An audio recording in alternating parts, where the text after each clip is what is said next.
तो गाइस कैसे हैं आप सब लोग। टावर ऑफ मैजिक के एपिसोड 36 के साथ हाजिर हो। तो लास्ट एपिसोड कैन पे हमने देखा था कि माय डिजायर जो था वो रोमांटिका से कहता है कि तुम्हें इन बॉटल कैंस को यहाँ पर बॉल बनाना होगा। अगर तुम ये कर लेती हो तो तब मैं तुम्हें अगला स्टेप बताऊंगा कैसे तुम अपने आप को थर्ड लेवल की मैजिशियन बना सकती हो। तुम्हें बस चारों तरफ से यहाँ पर एयर प्रेशर के साथ इसके ऊपर प्रेशर डालना होगा। चलो यहाँ पर ट्राई करके देखो। और इसी के साथ ही रोमांटिका जो होती है वहाँ पर उसको ट्राई करना स्टार्ट करती है। तो रोमांटिका जो होती है वहाँ पर से कैन को अपने हाथ में पकड़ती है। उस कैन को पकड़ने के बाद उसे कहता है कि चलो जल्दी से आप स्टार्ट करो, मेरे पास यहाँ पर बहुत सारे कैंस है, तुम इन सभी के ऊपर यहाँ पर इसको ट्राई कर सकती हो। अब तुम्हें यहाँ पर जल्दी से जल्दी इसको सीखना ही होगा। तो वो कहती है ये पागल तो नहीं हो गया, लेकिन फिर भी मुझे लगता है कि इसके तरीके जो है उनके ऊपर भरोसा किया जा सकता है। पिछली बार भी इसका तरीका काम किया था। और इसी के साथ वो सोच रही होती है अब मुझे यहाँ पर सेम टाइम के ऊपर चारों डायरेक्शन से इसके ऊपर हवा का प्रेशर डालना होगा। और इसी के साथ उसे चारों डायरेक्शन से हवा का प्रेशर डालना स्टार्ट कर दिया, क्योंकि उसके आसपास बहुत सारी हवा होती है। और उस हवा के साथ जब उसके ऊपर प्रेशर डालना स्टार्ट करती है तो वो बॉटल कैन जो होता है वहां पर से बैंड होना शुरू हो जाता है। और इस बात से रोमांटिका बहुत ज्यादा खुश हो जाती है और कहती है कि क्या तुमने देखा, मैंने ये कर लिया, मैं ये कर रही हूँ,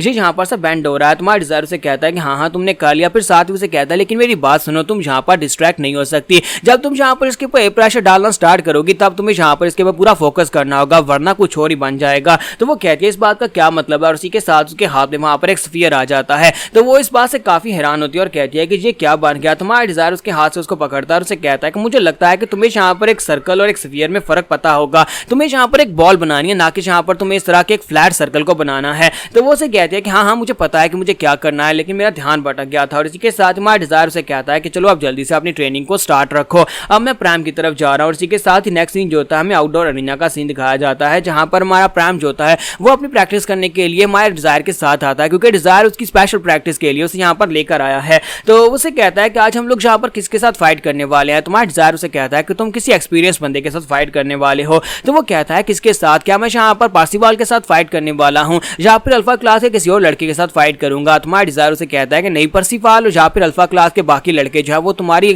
स्किल लेवल से बहुत ज्यादा लो है, यानी कि उनके साथ फाइट करके तुम्हें कोई फायदा नहीं होने वाला। मैं तुम्हारे साथ फाइट करने के लिए किसी स्पेशल बंदे को लेकर आया हूँ। और इसी के साथ वो स्टेज के ऊपर आ जाता है। जब वो स्टेज के ऊपर आता है तो उसी के साथ सामने वहां पर एक बंदा खड़ा होता है जो कि एक लेवल 3 का मैजिशियन होता है, जो कि नाइट स्वर्ड्समैन होता है, यानी कि मैजिशियन जो होता है और साथ में स्वर्ड्समैन भी होता है। और उसका नाम मिस्टर कारिया होता है। तो उसे कहता है कि ये मिस्टर कारिया है जो कि टावर ऑफ मैजिक की एक स्क्वाड के कैप्टन है। मिस्टर कारिया उसे कहता है कि तुम्हें यहाँ पर मेरे बारे में इस लड़के को इतना कुछ बताने की जरूरत नहीं है। अगर तुम हमारे टेक्निकल एडवाइजर नहीं होते तो मैं तुम्हारी रिक्वेस्ट को कभी नहीं मानता, लेकिन मुझे यहाँ पर तुम्हारी रिक्वेस्ट को मानना पड़ा और मैं यहाँ पर तुम्हारे इस छोटे दोस्त के साथ प्रैक्टिस करने के लिए तैयार हूँ। कि हमारा प्राइम जो होता है वो डर रहा था और कहता है कि ये तो काफी ज्यादा खतरनाक लगते हैं। और इसी के साथ ही मिस्टर कारिया उसे कहते हैं कि हम लोग यहाँ पर वहां से बहुत ज्यादा खुश है कि तुमने टेक्निकल एडवाइजर बनने के बाद मास्टर जॉर्ड को सपोर्ट दिया। हमारे टावर ऑफ मैजिक के लिए जो कुछ भी तुम कर रहे हो वो बहुत ज्यादा अच्छा काम है। इसी वजह से हम लोग यहाँ पर हमारा साथ देने को तैयार हैं। जैसे तुम कहो मैं इस लड़की के साथ प्रैक्टिस करने को तैयार हूँ, लेकिन तुम्हें नहीं लगता कि ये छोटी लड़की कुछ ज्यादा ही कमजोर है एक तलवारबाज बनने के लिए। तो ये बात सुनने के बाद हमारा प्राइम काफी ज्यादा गुस्सा हो जाता है और कहता है कि तुम्हारी इस बात का क्या मतलब है, तुम यहाँ पर मुझे एक छोटी लड़की कैसे कह सकते हो।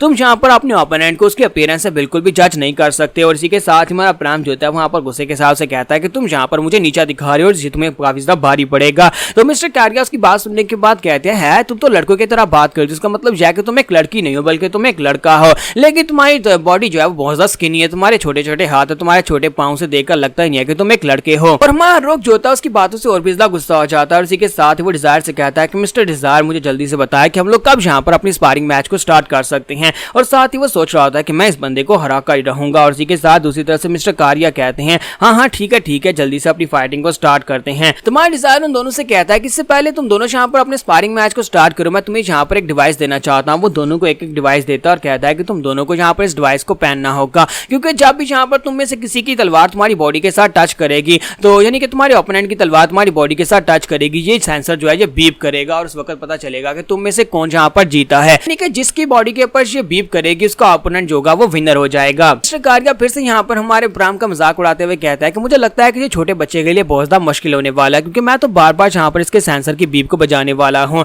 तो हमारे प्राइम भी चलाकर उसे कहता है कि नहीं, मैं बार बार यहाँ पर तुम्हारी बजाने वाला हूँ। और हमारा डिजायर सोच रहा होता है कि मिस्टर कारिया एक प्रोफेशनल वेटरन है, इसी वजह से वो यहाँ पर फाइट से पहले अपने ओपोनेंट को गुस्सा दिलाने की कोशिश कर रहे हैं। और साथ ही उनकी फाइटिंग वहाँ पर स्टार्ट की जाती है। जब वहाँ पर फाइटिंग स्टार्ट होती है तो हमारा डिजायर कहता है ठीक है तुम दोनों यहाँ पर अपनी फाइटिंग को स्टार्ट कर सकते हो। और हमारा प्राइम जो होता है अटैक करने के लिए रेडी होता है। जैसे ही वहाँ पर कहा जाता है बिगिन, और इसी के साथ ही प्राइम बड़ी तेजी के साथ जंप करते हुए आगे बढ़ता है। वो सीधा स्ट्रेट जंप करते हुए आगे बढ़ जाता है और मिस्टर कारिया के ऊपर अटैक कर देता है, लेकिन मिस्टर कारिया वहीं पर खड़े खड़े अपनी ब्लेड को घुमाते हैं और उसके ऊपर अटैक करते हैं, जिससे वो पीछे की तरफ गिर जाता है। तो हमारा डिजायर पीछे गिरने के बाद वो जैसे ही उसके ऊपर अपनी तलवार से अटैक करते हैं, इसी के साथ ही डिजायर हमारा प्राइम जो था बड़ी तेजी के साथ साइड के ऊपर डॉज कर जाता है और साइड के ऊपर जंप करने के बाद वो अपनी स्पीड दिखा रहा था, क्योंकि उसके पास ज्यादा स्पीड है, उसकी बॉडी काफी ज्यादा लाइट वेट है, इसी वजह से उसकी स्पीड काफी ज्यादा अच्छी है। तो बड़ी तेजी के उसके साथ उसके आसपास फुदक रहा था, बार बार अपनी तलवार के साथ मिस्टर कारिया के ऊपर अटैक कर रहा है, लेकिन वो एक ही जगह के ऊपर खड़े होकर उसके सारे के सारे अटैक्स को ब्लॉक कर रहा है। मिस्टर कारिया उसे कहता है कि मैं यहाँ पर ये बात तो मानने को तैयार हूं कि तुम तलवारबाजी में इतने बुरे नहीं हो,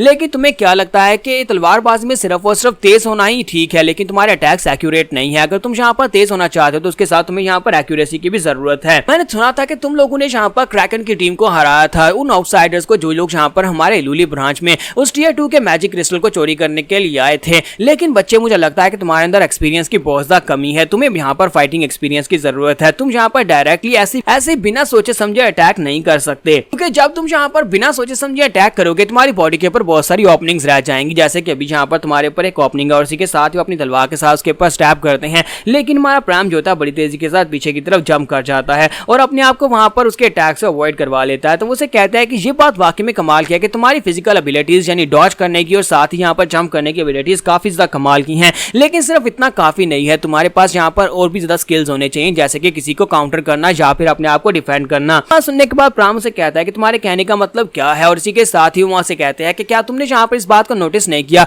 तुम्हें यहाँ पर बताया गया था कि मैं एक मैजिकल स्वर्ड्समैन हूँ, यानी कि मैजिकल स्वर्ड्समैन के साथ फाइट करते हुए क्लोज डिस्टेंस में रहना चाहिए। जैसे तुम लॉन्ग डिस्टेंस में जाओगे मैं अपने मैजिक को परफॉर्म कर सकता हूं, और इसी के साथ ही अपने मैजिक को परफॉर्म करते हैं वहां पर एक मैजिक सर्कल क्रिएट करते हैं। तुम्हारा प्राइम जो होता है वो जल्दी से जंप करते हुए साइड के ऊपर हटता है ताकि उसके मैजिक अटैक को अवॉइड कर सके। तो वो उसे कहते हैं कि इसका कोई फायदा ही नहीं है, क्योंकि मैं यहाँ पर लॉन्ग रेंज अटैक कर सकता हूँ। इसी के साथ ही वो आइस मैजिक को यूज करते हुए उसके ऊपर आइस ब्लास्ट करते हैं। तो वहां पर एक जबरदस्त धमाका आता है और वहां पर धमाके की वजह से बहुत सारी धुंध हो जाती है, जिसकी वजह से हमारा प्राइम अपने आसपास देख नहीं पाता। वो कहता है कि मैं यहाँ पर कुछ भी नहीं देख पा रहा। तो वो उसे कहता है कि यही तो बात है कि तुम्हारे पास एक्सपीरियंस की कमी है, तुम यहाँ पर अपने आसपास जैसी तुम्हारे पास धुंध हो जाती है तो तुम कुछ भी देख नहीं पाते, तुम अपने ओपोनेंट को महसूस नहीं कर पाते। क्योंकि अगर तुम यहाँ पर इस तरह चुपचाप खड़े रहोगे और सोचते रहोगे कि कौन सी डायरेक्शन तुम्हारे पर अटैक होने वाला है, तो तुम्हारा ओपोनेंट जो है वो अपनी तलवार तुम्हारे गर्दन के ऊपर आकर रख देगा, और इसी के साथ ही वो धुएं के अंदर से निकलते हैं और आकर अपनी तलवार उसके कंधे के ऊपर आकर रख देते हैं, और वहां पर पहली बीप बचती है, यानी कि हमारा जो प्राइम होता है वो पहली फाइट हार जाता है। इसी के साथ साथ हमें यहाँ पर दिन भी गिनवाए जा रहे होते हैं, क्योंकि पिछले एपिसोड में 13 दिन रह गए थे और इस एपिसोड में यहाँ पर 9 दिन बाकी बचे हैं, यानी 9 दिन के बाद यहाँ पर शैडो वर्ल्ड ओपन होने वाला, डंजन ओपन होने वाली है, और उस डंजन में जाकर हमारा डिजायर और उसकी पार्टी जो है उसको क्लियर करेगी। तो यहाँ पर अपनी ट्रेनिंग जो है वो ट्रेनिंग खत्म करने के बाद, अपनी क्लासेस लेने के बाद हमारे डिजायर की पार्टी जो होती है वो खाना खाने के लिए रूम में बैठी होती है, और रोमांटिका भी वहां पर चिल्ला चिल्ला कर कह रही होती है कि ट्रेनिंग ट्रेनिंग ट्रेनिंग, तुम बस हमसे ट्रेनिंग ही करवाते रहते हो, मैं ट्रेनिंग कर करके बहुत ही बुरी तरह से थक चुकी हूँ। अब हम लोग अपनी एपिसोड 36 का एंड करेंगे। तो हमारा डिजायर इन सभी लोगों की प्रैक्टिस करवा रहा है, क्योंकि 9 दिन के बाद डंजन ओपन होने वाली है, और उसकी पार्टी अभी इस लायक नहीं है कि वो इस डंजन को अकेले क्लियर कर सके, यानी कि उनकी स्ट्रेंथ अभी इतनी नहीं है। इसी वजह से उन सभी को यहाँ पर परफेक्ट ट्रेनिंग दे रहा है।